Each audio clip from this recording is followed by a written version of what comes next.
লাভপুরের হাতিয়া গ্রামে বোমা বিস্ফোরণ কাণ্ডে আবারও একজনকে গ্রেপ্তার করল লাভপুর থানার পুলিশ। গ্রেপ্তার হওয়া ব্যক্তির নাম শেখ আবু কালাম ওরফে বাদল শেখ। লাভপুর থানার পুলিশ গোপন সূত্রে খবর পেয়ে অভিযুক্তকে ধরতে গেলে পুলিশের গাড়ি দেখে লাভপুরের চৌহাট্টা এলাকা থেকে বাইকে করে পালানোর চেষ্টা করে। তখনই লাভপুর থানার ওসি আব্দুল গফফার নিজেই বাইকে ধাওয়া করতে শুরু করে অভিযুক্তকে।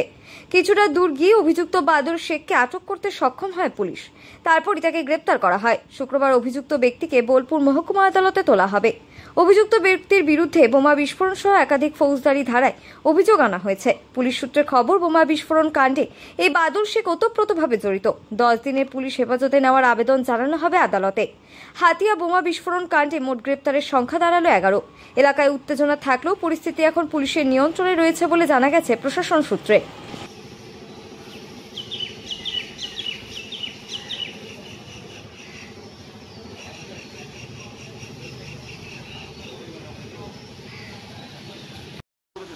ওই আমার বউ আছে উপরে,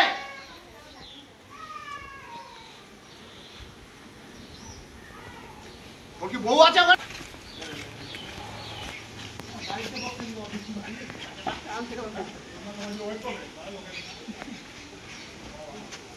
আমি নামিয়ে যাবো, তুমি সরে যাও না।